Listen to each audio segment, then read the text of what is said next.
One, Okay. there we go. Okay, let's get started, everybody. Hi, my name is Maria. Welcome to our weekly small business virtual workshops. Today, we're going to be talking about email marketing magic, boosting sales with dynamic campaigns, and our facilitator is Stephen Platty. Just as a little note before we get started, if you have any questions, feel free to ask them on the chat, and we'll just stop here and there when anybody has a question, and Stephen can address them. And we will have a Q&A at the end. So if you want to wait for that, that's good as well. Alrighty, Stephen, please. All right. Yeah, go ahead. Sounds good.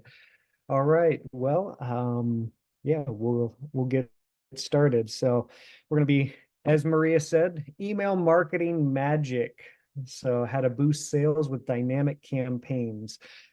So there's a lot to do with email marketing. And I always like to start off with just a little bit about the medium in which we're going to be discussing. So let's talk about some email marketing statistics and just some interesting facts that we have here. So more than 361 billion emails are sent daily. And I was looking at the statistics, and that's supposed to go up to like almost 400 billion here in the next year. So it definitely is a medium that people are utilizing. So I'm sure everybody on the call utilizes emails every day. So it's something that we all use. As far as marketers are concerned, I thought this was an interesting one that 4 out of 5 marketers would sooner give up social media than email. So those of us that are in the industry that are utilizing mediums in order to reach out to our customers, email marketing is definitely a strong one. This one is seems pretty obvious, but I think it's worth noting 99% of email users check their emails daily. So that means like if you're on vacation or whatever, people are still checking their emails. And it is a way, if we want to get in front of people, it's definitely a good channel in order to make that happen. This one I thought was interesting, and we could make a whole workshop just on this point. But sending 9 to 16 emails per month yields a higher return on investment. And this was a study that was done by a company, and they were talking about how just the increase in percentages just goes up dramatically the more emails are sent. And what that tells me is that people definitely have the stomach, or they want to hear from these brands via email. And then the last one here is 59% of people say that email marketing affects purchasing decisions. So I guess not only can you get in front of people with email marketing, but ultimately it can affect that final decision-making process, which is what we're looking for. So I want you guys to think about just in the last several days, has there been an email that you have received that you're thinking, yeah, you know what? I might take action on that. I might take, that's something that's interesting to me, whether it's attending a workshop like this, or whether it's, for a product, or maybe it's just an informational piece about something, a topic that you're interested in. So you can think about that as far as the influence of email marketing. All right. So that leads us into why. Why should we choose email marketing as a medium in order to practice? Now, there's 3 reasons that I give here, and we'll start with the one here on the right-hand side, the best return on investment.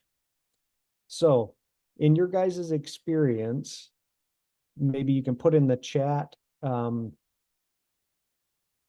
do you think that this statistic is accurate as far as the return on investment for email marketing? And I'd like to ask why, we think that. Okay. Now I can't see some of these chats. All right. So let's talk about return on investment. Last week, we went over how to calculate return on investment, and that was based off of Google Ads, but it's a simple formula where we take basically the cost of the campaign and it's divided out against what the yield of the campaign is.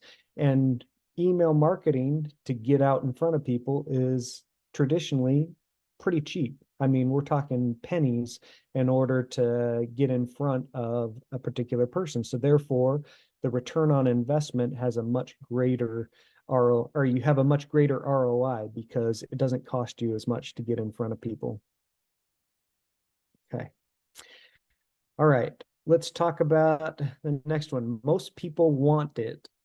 And this statistic, which is 91% of US adults want to receive promotional emails and they want to receive them often. And so I think about that as far as my own situation. I've mentioned before, I'm kind of a tool guy. I like power tools and I like, useful things. And so when I receive like an email from one of my favorite places is Harbor Freight, when I'm receiving these promotional emails, it's something that I like. I like to see what's new, what's going on. And it doesn't mean that I'm always going to turn around and purchase, but it's something that I like. So, do you guys have any promotional emails that you like to receive? Anybody out there? Okay. Yes, we're getting a few yeses on the chat. I'm not sure if you can see Any it. types? Yeah. Any specific brands, any specific types of emails that you like receiving? Okay. Well, I'll let you pipe in there, Maria, as those come in. Yeah, so some restaurants and then just like, I don't know, like brands and clothes and stuff. Anybody else have any Okay. something like getting? I think the point is that we do like receiving that communication from brands that we like and or brands that we're comfortable with. So the other thing here at the bottom is it is an accepted form of communication, as in 72% of customers prefer emails to be the main channel of communication with a brand.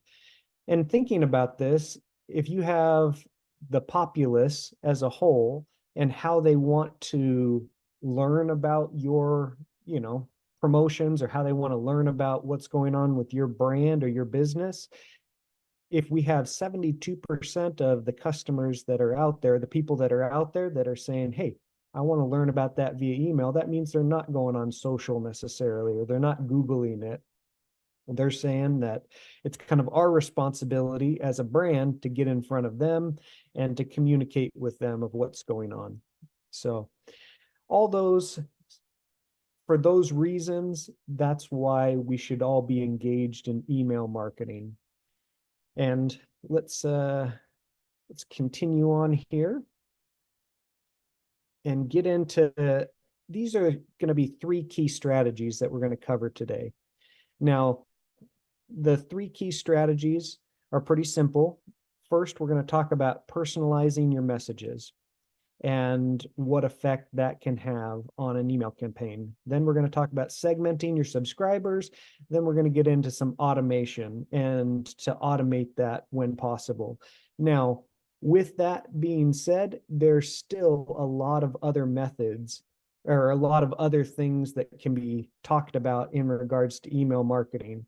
I mean, the list is extensive, but just some of them, A/B testing, we can talk about sending timing, we can talk about how cleaning up a list affects your email marketing, frequency of emails, etc. There's just a ton of information that can be talked about when it comes to email marketing and how to make it more effective. So maybe we'll have some future workshops that will delve into some of these other topics. But for today, I'd like to focus on those core 3. And you guys could probably think of other ones that you're saying, you know what? I'd like to learn X about email marketing. And so be sure to participate. You can throw it in the chat if there's something else that you're wanting to learn about, but these are the three core ones that we'll focus on at the moment. So let's get into our first one here when we're talking about personalizing the message. So I put in here a little quotation: people like to be spoken to, not talked at. I think that kind of gives a good summary of why we personalize the messaging. But this little statistic is just a simple one that can drive home the point. So what do we see here? Maria, what do we see there in the statistic? First, personalized emails, open rate with recipients' names in the subject line. Okay. So we got something super simple which is just putting their name in the subject line. And that has an effect on, how many people open it up. Is people automatically look at that and say, okay, that's meant for me and not just dear recipient. So, okay. So I have the question here: does personalization work on you?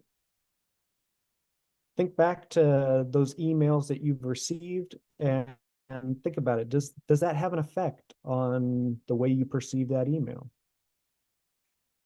We've Okay. got 2 yeses over on the chat. Okay. All right. Yeah, I think it's pretty unanimous that when we see things that are customized to us, it has a greater impact on us. And just think about, like, if you were shopping on Amazon and you received something that was like, dear customer, here is some products that we offer, you know, you would probably look at that and be like, I'm not going to read that. But when it's like, hey, Stephen, based on your shopping history, we think that this is something that you might be interested in. And, obviously they have the algorithms in place to be able to do that. And they can feed me up information that is saying, hey, this is something that you might be interested in. And that has a much greater effect on what we do as far as our purchasing decisions and so forth. Okay. So let's look at a couple things as far as how can we personalize those emails. We have the very first point here, I think, is one of the most important, and it's ask for the right information up front. Okay. So the question would be is how could we personalize something if we don't have the needed information to do so? Just the same as, let's go back to that Amazon example. If I'm shopping on Amazon and it's like, oh, okay, well, I've never shopped on Amazon before. Well, they can't feed me up things based on my history.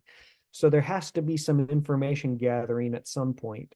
And that's one of the things we'll show here in just a second. Is here's some ways that you can gather information about your particular audience that you're going to be emailing to. Okay.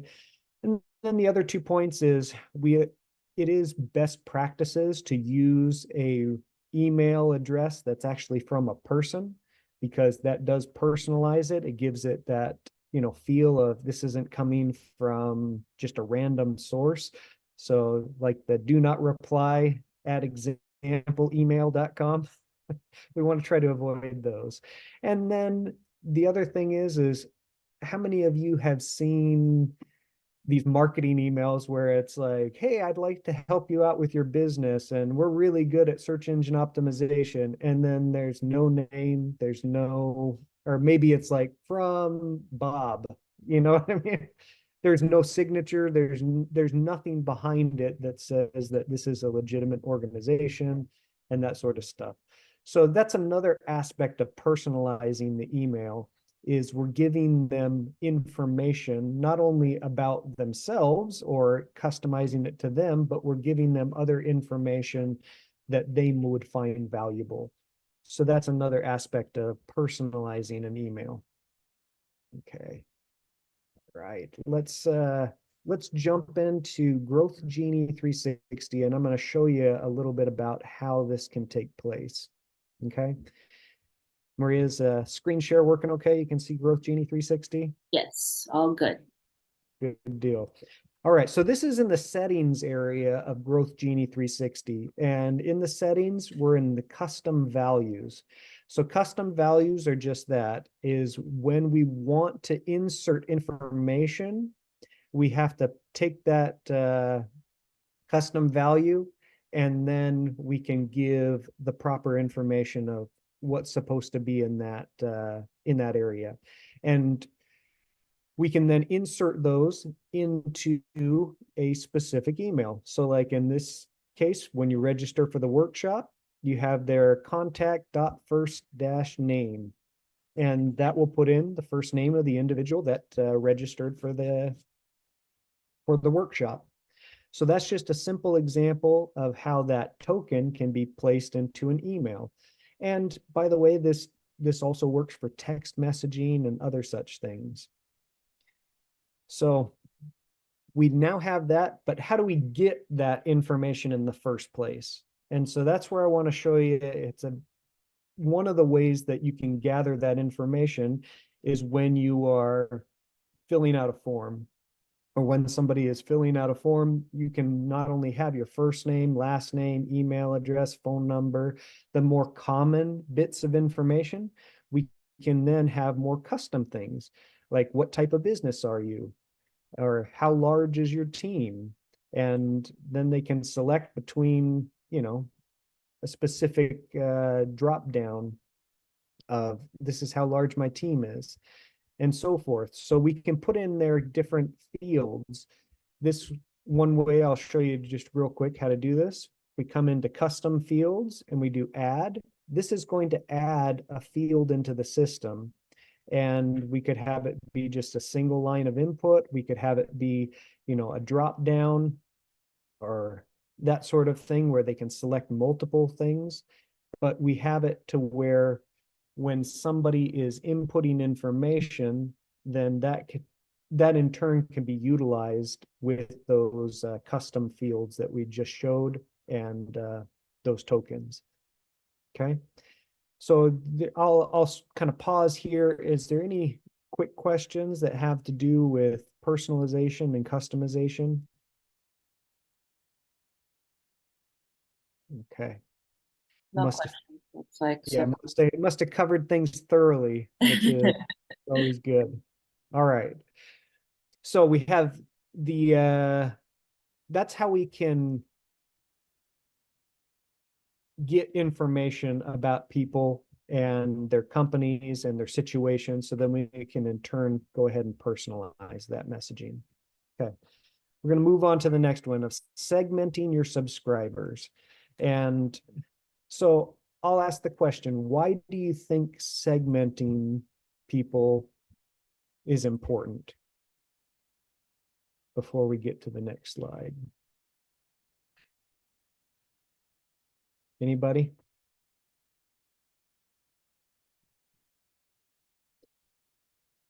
First of all, what is segmenting? So segmenting is quite simple. It's where we take like attributes, and that's how we are grouping these people together. And the whole idea here is that we are putting these like people together so that we can figure out what is it that they have in common and how can we speak to those commonalities. Okay, when you segment emails, these are some of the statistics that will improve. So we'll improve the amount of people that actually open up the email. We'll improve the revenue that's generated. We'll improve sales leads that come to that. We'll improve even deliverability, which is how many emails land in the inbox. And we can improve the transactions. And all that is because, why do you guys think? Why do you think the big thing is, oh, yeah, sorry, went too far. Why do you think that segmenting would offer those type of results? Probably because you are sending specific emails to like the correct type of people, Yeah. and it's more applicable to them. Yep. Yep, it's definitely it. Is just like when we talk about personalization, it's somewhat of the same thing where it applies to me. that, oh, I'm seeing something that has, I'm not seeing something that's random. Where like in my Amazon example, if I'm seeing a bunch of products that I have no interest in, then I'm not going to care about that. But if I'm seeing things and I've been segmented as this guy likes tools, then, and I see a bunch of tools that are coming from Amazon, I don't mind that. So that's where segmenting is important.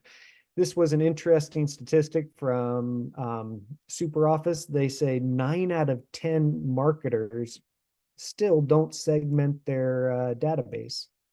So that means that there is definitely an opportunity there in order for you to start segmenting out your email lists. Okay. So we're gonna, you can segment by all kinds of things. Here's just 3 examples as far as your industry, the company size, or even the sales cycle. And I'll show you how that is possible within the system. We're going to jump over here into Growth Genie 360 again. So in this section, we're now in the contact section of Growth Genie 360. Okay. You're up here are the different lists that are available, and these lists should be utilized to segment individuals. So in this example, we're going to go ahead and say that each one of these people, let's say that each one of these people is a specific type of business that that we want. And actually, I already created one, so we'll just go over there. So in this example, all of the people that are on here are an HVAC company, okay? And the reason or how we segment them is we can segment them via tags.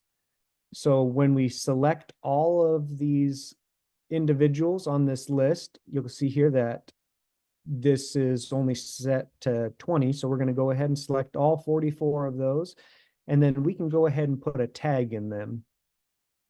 And then we create the tag. In this case, I already have a tag that says HVAC. So we know that all of those are HVAC, or all of these contacts are part of an HVAC company. Okay. When we come over to filter, we can then filter by this, and right now we're filtering by HVAC, and you can see here that at the bottom, if I didn't have this on here, it would say save as, and we can go ahead and save that as a smart list, and then it will show up here. Okay. So that's how we can segment out people by what their industry is. This one right here is segmenting people by where they're at in the buying process. Okay. So in the opportunities section of Growth Genie 360 is where you're going to see people that are going through a cycle, or the buying cycle. And in this particular main leads pipeline, you have the buying cycle that starts with a new lead that inquires about something, and then eventually their contact, or you're able to contact them. And then you get over here to we've showed or demonstrated the product and they're interested, they're not a good fit, or we sold them.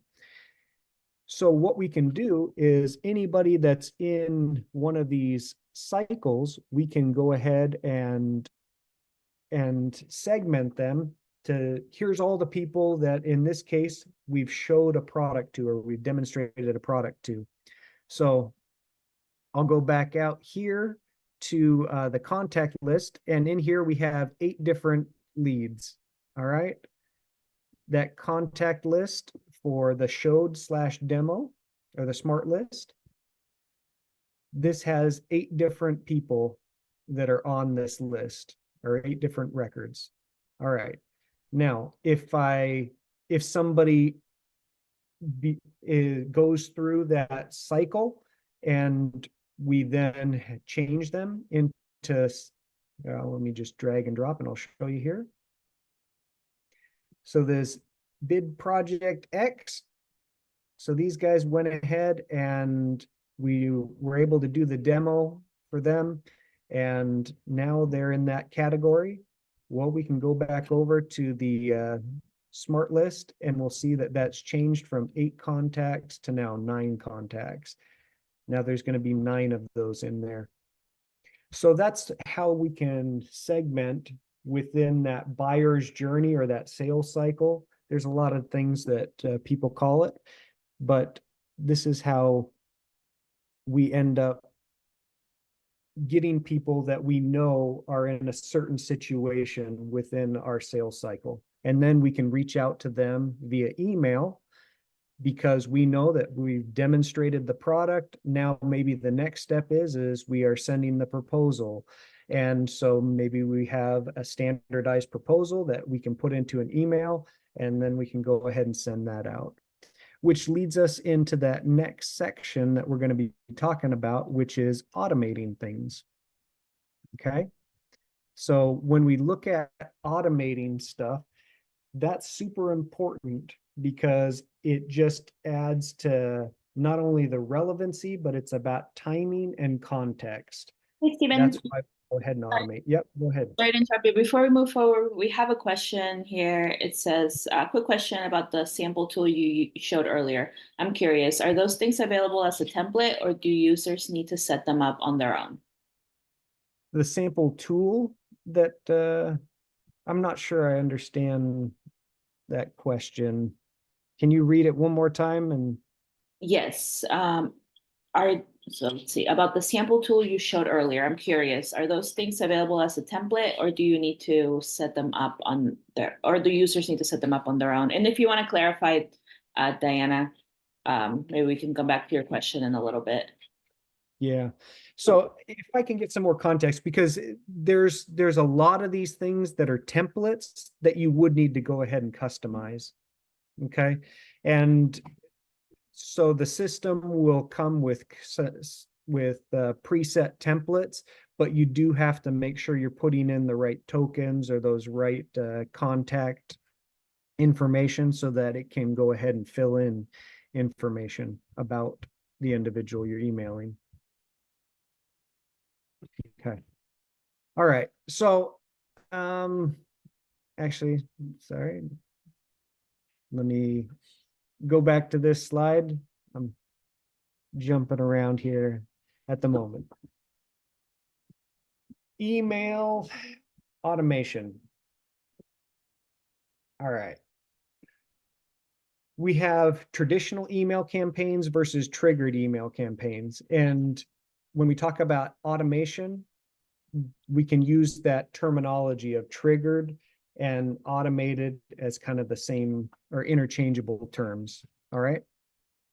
And you guys are probably familiar with direct marketing emails, like a Father's Day special in this example.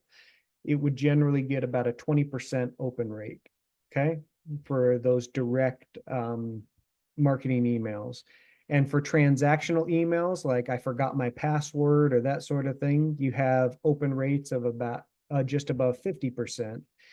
The sweet spot of what we are trying to do is these triggered or automated emails. So it's in between these two. And what that looks like is these are some examples of triggered or automated emails. We have like an activation email. So a new account is created within the first 7 days. And basically, if that we can send out something based on that account being activated. Like we can send out a demonstration video as support.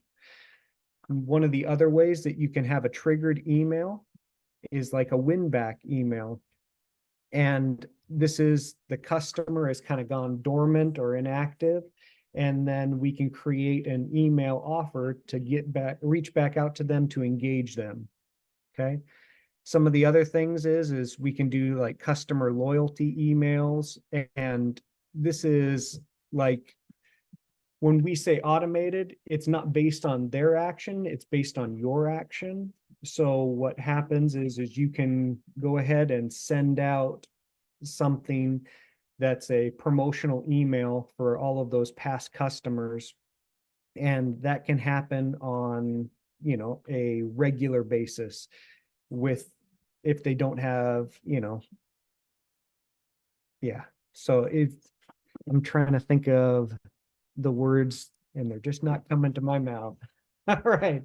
So we can send out these emails to our current customer base. All right. So I'm going to show you in the system what that would look like. And this is going to be based on a workflow. All right. So workflows are going to be workflows are going to be automated emails that get sent out based on a trigger or action point. The one that I'm going to show you here real quick is a triggered email that's based on when someone books an appointment. So in this case, when someone books an appointment on the calendar, we're going to go ahead and send out an automated email that's going to be a confirmation email. Then after a period of time, in this case, 24 hours, we're going to go ahead and send out the reminder email. And this can go on with an hour before, 5 minutes before. We're going to send out these automated emails and do follow-up that way. All of these things can be set up in the system, and these are all email templates that you can see here. This has the customization in here, wherein we're showing them the exact time of their meeting and the location of their meeting. And we are saying, this is to the contact's first name, and it's being sent out in a timely manner based upon their behavior. So in this case, their behavior was they went ahead and scheduled an appointment, and now we're following up with them. Hey, Stephen, and just to clarify, we got a question. What's a trigger again? And you kind of touched on it like just right now. Basically, a trigger is just an action that they take. So in this instant, the trigger is that they made an appointment, correct? Yep, that's exactly right. And that trigger can change based on whatever parameters are available in the system. So it could be they scheduled an appointment. It could be they filled out a contact form. It could be that a period of time has passed, or maybe they changed that cycle and they went from, like we talked about, demonstrating something. They went through the demo process, and now we've already sent out the proposal, and now they're in the follow-up stage. So that could be a trigger as they've moved from the demo to the follow-up. Okay. All right. So any other questions that we have today? If you have any questions, feel free to ask them on the chat, or feel free to unmute yourself and ask them to Stephen directly if you'd like. Okay. All right. All right. Well, I have a question on the chat. Sorry about okay. that. Yeah, go ahead. Okay. How do you measure the effectiveness of an email marketing campaign? Very good question. All right. Let me show you a brief example here. Let's go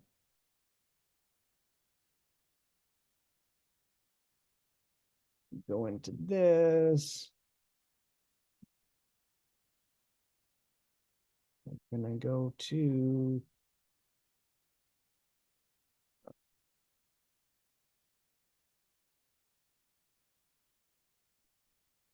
give me just a second here.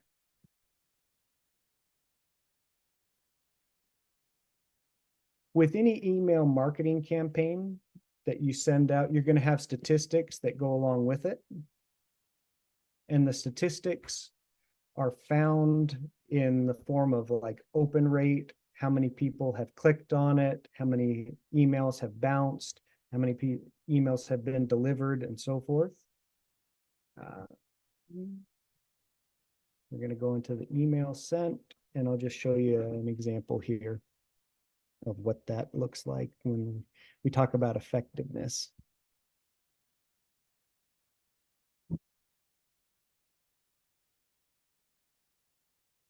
All right.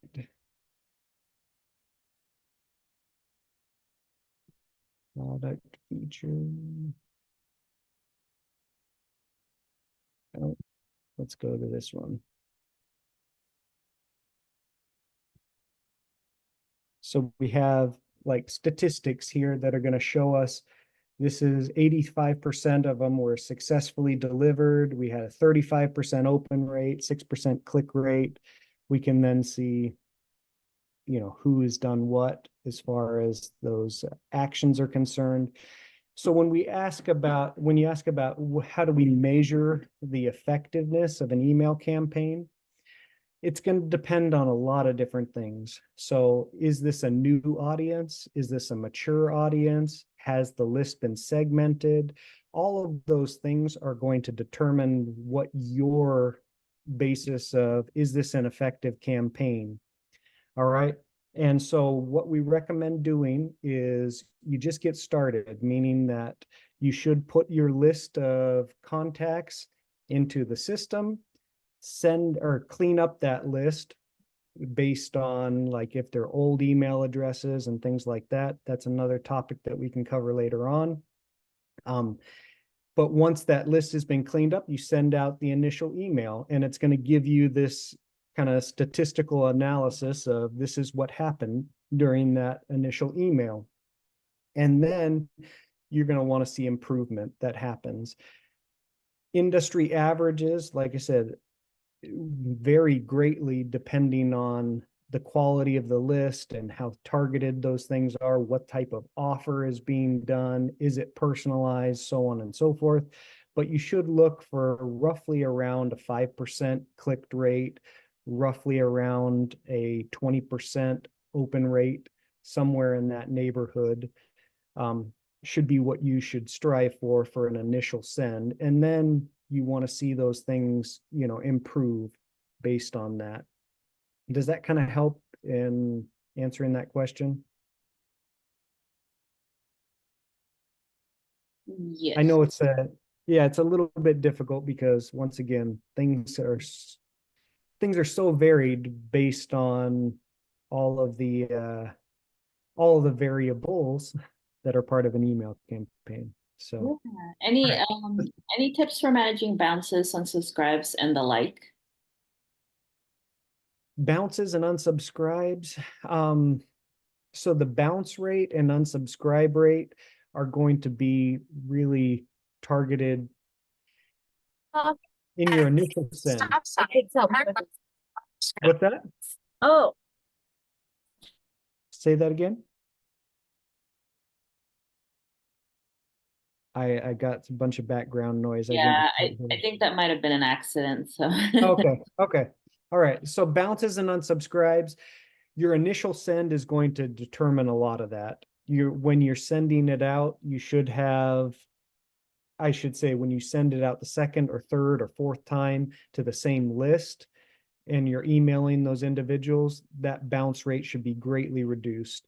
Now, there's differences when you talk about bounce rates. There's hard bounces and soft bounces.